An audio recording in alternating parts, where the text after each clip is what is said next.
लोकी के एपिसोड 1 को देखने के बाद में सारे के सारे फैंस का सिर्फ एक ही क्वेश्चन है कि इन्फिनिटी स्टोन जो कि एमसीयू के अंदर इतनी बड़ी चीज हुआ करती थी, जिसके लिए थानोस पागल हो गया था, अवेंजर्स ने अपनी जान को दांव पे लगा दिया था, उन इन्फिनिटी स्टोन्स की कोई वैल्यू अब रह नहीं गई है। टीवी के अंदर उनको यूज किया जाता है एज पेपर वेट। और लोकी को जब ये बात पता चली कि एक्चुअली में इन्फिनिटी स्टोन की कोई वैल्यू ही नहीं है और हमें पता चली, वी वर सो एक्साइटेड कि यार ये क्या हो रहा है। आज की वीडियो के अंदर मैं आपको बताऊंगा कि टीवी के अंदर इतने सारे इन्फिनिटी स्टोन्स आए कहां से और इनकी जो पावर्स है वो टीवी के अंदर काम क्यों नहीं करती हैं। हे गाइस, मैं हूं सचिन निगम, लेट्स बिगिन दिस वीडियो। अब अगर चैनल पे आए गए हो तो सब्सक्राइब करो और आधा काम मत करना, बेल आइकन दबा के ऑल पे जरूर क्लिक करना। तो गाइस, अगर आपको याद नहीं है तो मैं आपको याद दिलाना चाहता हूँ, एवेंजर एंड गेम के अंदर जो हमारी एंशिएंट वन थी उसने एक्सप्लेन किया था बैनर को कि किस तरह से जो इन्फिनिटी स्टोन्स है वो प्रॉपर जो फ्लो ऑफ रियलिटी है, फ्लो ऑफ टाइम है, उसको मैनेज करते हैं। तो इसके ऊपर मेरी एक छोटी थ्योरी मैं आपको समझाने की कोशिश करता हूँ। ऐसा हो सकता है कि जब पुराने ज़माने में जब बहुत सारे यूनिवर्स थे, यानी मल्टीवर्स था, खुला हुआ मल्टीवर्स था, तब उस सारे के सारे मल्टीवर्स के अंदर जब लड़ाइयाँ होने लगी, जो कि हमने एपिसोड 1 के अंदर देख लिया है कि मल्टीवर्स की वॉर हुई थी, उन लड़ाइयों को काबू करने के लिए और सारे के सारे मल्टीवर्स को एक टाइमलाइन में बनाने के लिए टाइम कीपर्स ने, ऐसा हो सकता है, इन्फिनिटी स्टोन्स का इस्तेमाल किया हो और उन्हीं इन्फिनिटी स्टोन्स का इस्तेमाल करके उन्होंने सारे के सारे टाइमलाइन को एक किया हो, जो कि हमें अवेंजर एंड गेम के अंदर एंशिएंट वन बताती भी है। वो ये बोलते हैं कि सारे के सारे इन्फिनिटी स्टोन्स ही हैं जो कि इस टाइमलाइन को अच्छे से रख रहे हैं।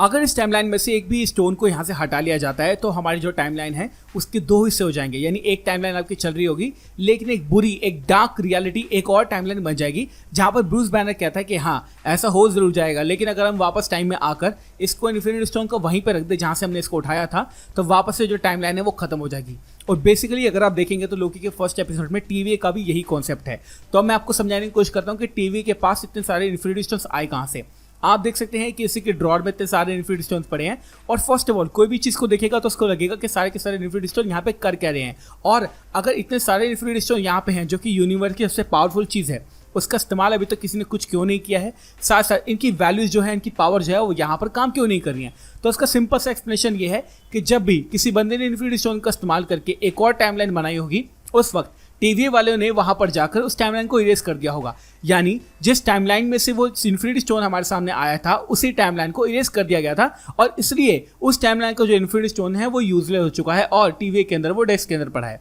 मैं एक्सप्लेन करने की दोबारा कोशिश करता हूँ। आपने देखा होगा कि जैसे ही लोकी जो है वो टेसरैक्ट का इस्तेमाल करके मंगोलिया डेजर्ट के अंदर आकर गिरता है, गोबी डेजर्ट के अंदर गिरता है, तब तक जो इन्फिनिटी स्टोन है यानी जो टेसरैक्ट है वो काम कर रहा होता है। लेकिन जैसे ही वहाँ के जो एजेंट है वो उस टाइमलाइन को इरेज कर देते हैं अपने पार्टिकल चार्ज से, उसके बाद जब वो हमारा टेसरैक्ट टीवी के अंदर आ जाता है तो उस टेसरैक्ट की पावर सारी की सारी खत्म हो जाती हैं, यहाँ तक कि उसकी जो चमक है वो भी कम हो जाती है, उसका जो साउंड है वो भी खत्म हो जाता है। और लोकी इसका इस्तेमाल करने की कोशिश बहुत बार करता है लेकिन उसका इस्तेमाल नहीं कर पाता। क्यों? क्योंकि जिस टाइमलाइन से वो स्पेस स्टोन यानी कि टेसरैक्ट जुड़ा हुआ था वो टाइमलाइन टीवी के अथॉरिटी के लोगों ने यानी कि मिनटमैन ने इरेज कर दी है। जब टाइमलाइन इरेज हो चुकी है तो उस इन्फिनिटी स्टोन का कोई भी यूज नहीं है और वो इन्फिनिटी स्टोन अब बेकार हो चुका है। तो उस इन्फिनिटी स्टोन का इस्तेमाल सिर्फ और सिर्फ आप पेपर वेट की तरह ही कर सकते हो। अब काफी लोग बोलेंगे कि अगर वो इन्फिनिटी स्टोन बेकार हो चुका है तो जो मेन टाइमलाइन है उसके इन्फिनिटी स्टोन का क्या। तो मैं आपको एक्सप्लेन करता हूँ। मोबियस ने कहा था लोकी को कि एक्चुअल में जो मेन टाइमलाइन है वो बार बार होगी, 1000 बार होगी, क्योंकि उसको होना ही है और वो होकर ही रहेगी। यानी जो मेन टाइमलाइन का इन्फिनिटी स्टोन था जो कि टेसरैक्ट था,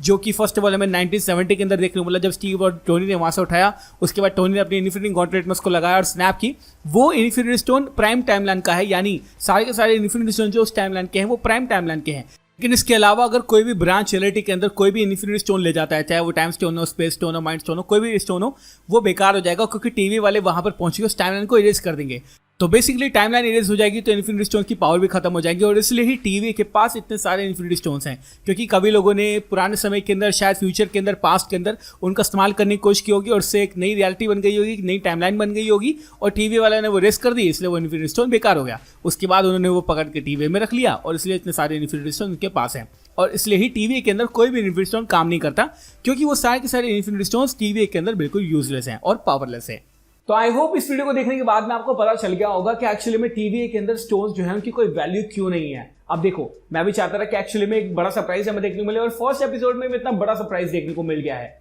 बेसिकली मार्वल ये बताना चाहता है हमको कि जो इन्फिनिटी स्टोन की सागा थी, इन्फिनिटी सागा थी, वो अब खत्म हो चुकी है, तो हमें कहीं और फोकस करना चाहिए। और मार्वल ने बहुत कुछ प्लान कर रखा है हमारे लिए, तो as fans we should welcome it. Thank you so much for watching this video guys. मैं हूं सचिन निगम, मिलूंगा आपसे अगली वीडियो के अंदर। Bye guys, take care, love you all and have a great amazing day.